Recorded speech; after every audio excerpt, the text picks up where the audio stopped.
Welcome back, viewers. Now, the focus continues to be on the rising tensions in the Middle East, which is bracing for Israel's response to Iran's ballistic missile attack earlier this week. Meantime, Israel is continuing its heavy aerial bombardment and the ground incursion in the Lebanon. In the latest Israeli strikes in Beirut have targeted Hashim Saifuddin, a potential successor of late Hezbollah chief Hassan Nasrallah. The Israeli military vowed to continue striking Hezbollah targets in Beirut and southern Lebanon after launching the fresh airstrikes in the Lebanese capital. Iran's launch of 180 ballistic missiles against Israel marks a significant escalation, signaling Tehran's willingness to directly engage in the conflict. Most of these missiles were intercepted by Israel's Iron Dome and other defense systems, supported by the interceptors of the US Navy.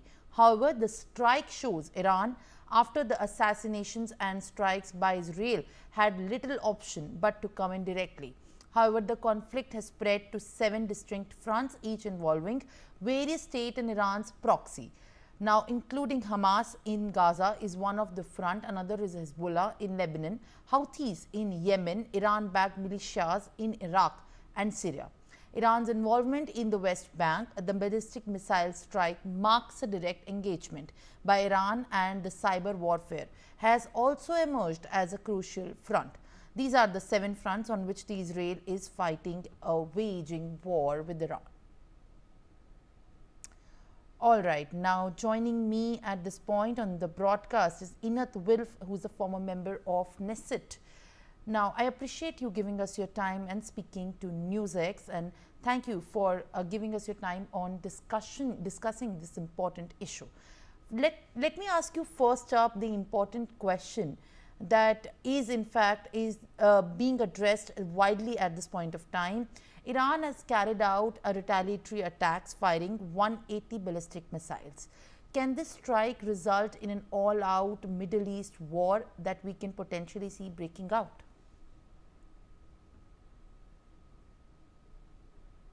The possibility, of course, exists. In many ways, you could argue that it's been building for at least 2 decades.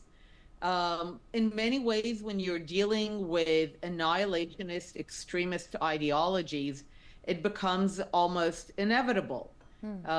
For Central Europe and Western Europe to be free, Nazis had to be defeated in a hot war.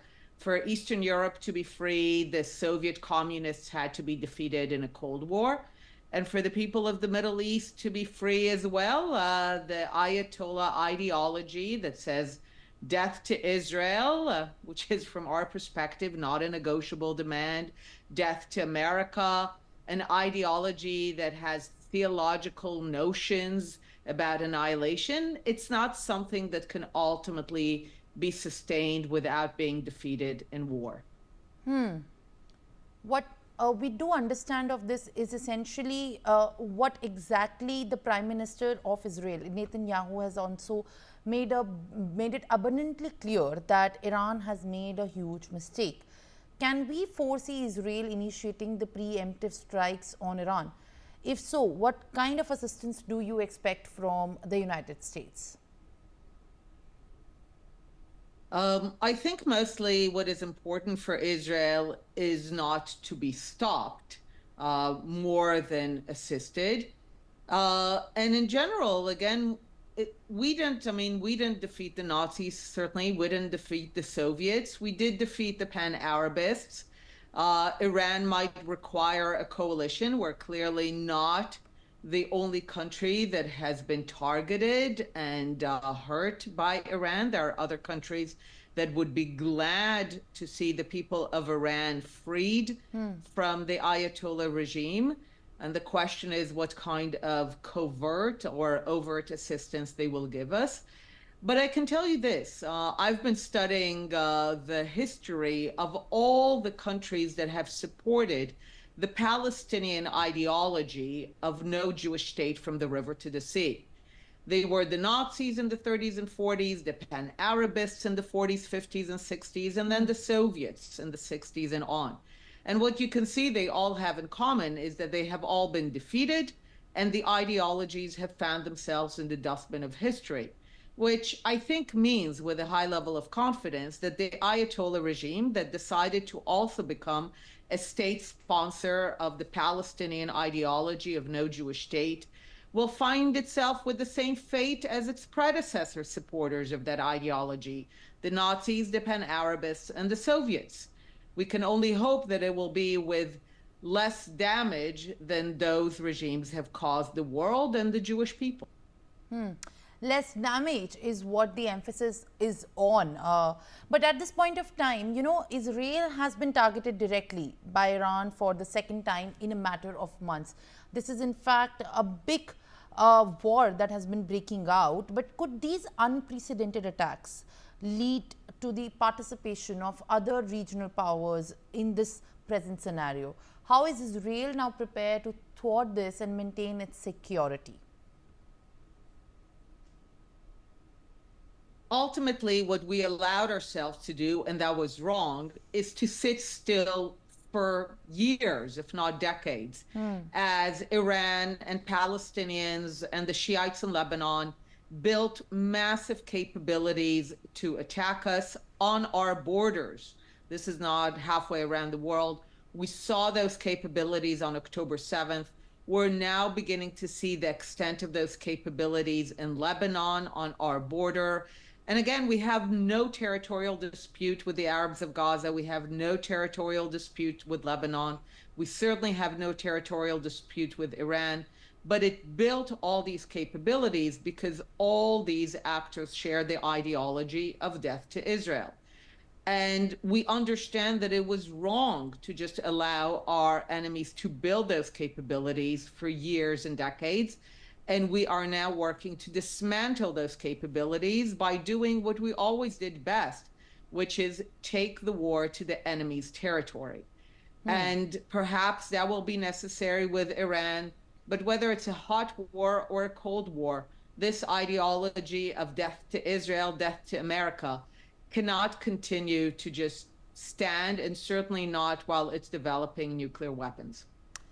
Yes, take the war to the territory of the enemy is in fact a big statement that you're making there. But you know, on the another front, there's no denying that Hamas and Hezbollah act as Iranian proxies. In 2023, last year, Hamas attacked Israel during Shemini Atzert, and now Iran has attacked the country ahead of the Rosh Hashanah. Now their official new year. Is there a case to be made for history deliberately now repeating itself?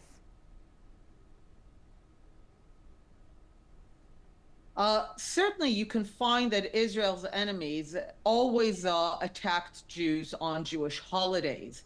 The Nazis would carry out their greatest atrocities. They would offer they would bring the Jews of the ghetto together on the way to taking them to the death camps, typically on major Jewish holidays. Hamas waited patiently as Israel was celebrating a major Jewish holiday, the beginning of the reading of the cycle of reading the Torah, when it knew that it was relatively standing down. So yes, there is a history of Israel's enemies, especially those that are annihilationist enemies. Those tend to be the enemies we have. They choose Jewish holidays for their attacks. Ms. Wilf, when we talk about the retaliation of these ballistic missiles, Israel successfully, in fact, intercepted most of the missiles fired by Iran with its robust Iron Dome, David sling and arrow system. For the benefit of our viewers, could you also explain a bit, briefly about how this multi-layered defense system safeguards the civilian, and how essentially and when exactly it is also being roped in for ensuring the safety of the civilians in Israel?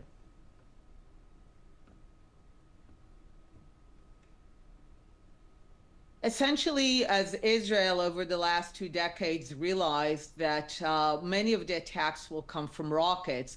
The reason, by the way, is that Israel's enemies realize that Israel enjoys complete air superiority and that they cannot defeat the Israeli Air Force directly. So they started developing rockets as an alternative means to attack Israel.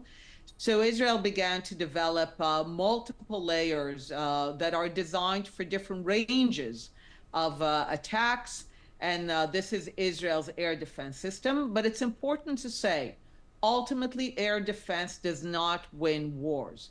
What wins wars are air forces and really ultimately ground forces, both armored and foot soldiers. That's the way that you win wars. Air defense is a way to absorb attacks, like you said, defending citizens, but ultimately it's not a way that you win wars.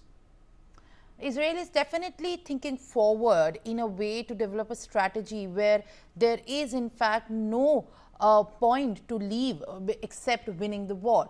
But people are worried, Ms. Wilf, about the broader consequences of this intensifying crisis.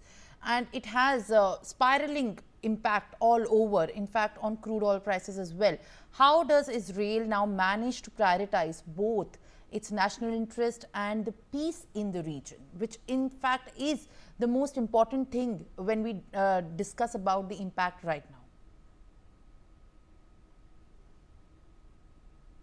Well, peace ultimately requires the defeat of those enemies of peace. Like I said, Central and Western Europe became free only once the Nazis were completely defeated, surrendered, and Germany began to, under occupation, create a new course of being a peaceful nation. The same with Imperial Japan. It was defeated, it surrendered, and it charted a new course. The Soviets were defeated in a Cold War, and the countries of Eastern Europe, maybe not Russia, but Eastern Europe, were able to chart a course of freedom. The problem is that we have too many people today who think that freedom came free. They didn't realize how much was paid in order to secure their freedom. They take it for granted. It's typical of a third generation that often doesn't know how much the grandparents had to do in order to build the family capital, in this case, the freedom of Europe. For the Middle East, for West Asia to be free, the ideologies of death, and especially the ideology of the Ayatollah regime, but also the ideology of Palestinianism, which was always an ideology of death, a destructive ideology, those ideologies will have to be defeated so that the Arabs and Persians and Jews and Druze of West Asia and the Middle East can finally truly be free. We deserve to be free no less than the people of Europe. There is in fact a war based on the differences in the ideology. But when we talk about the response from the global community, Ms. Wilf, there is a global outpouring of solidarity and support for the people in Israel. What would you like to say to the well-wishers who are in fact now reaching out to thousands who are being suffering, who are impacted, and also in the midst of all this chaos? First of all, I would like to say thank you. It's always appreciated when people can see good and evil, right from wrong, and they stand with Israel. One only needs to open a map. One only needs to see the ideology. The Jewish people, Zionism, the liberation movement of the Jewish people only ever wanted to build. Our enemies only ever want to destroy. And like all destructive ideologies, they will find that they will be destroyed themselves. And we appreciate the support we're getting. And also, this is a moment when those who do not support Israel will, unfortunately, this will be remembered and they will be ashamed of it one day, if not now. All right. Thank you for speaking to Newsx. Einat Wilf, who's a former member of Knesset and Israeli politician, speaks exclusively to Newsx on the brewing conflict and the escalating region of the Israel and Iran war, which is in fact the major center stage of the controversy brewing at this point of time. Now we are shifting our focus to the developments that we are tracking in Amethi, where 4 of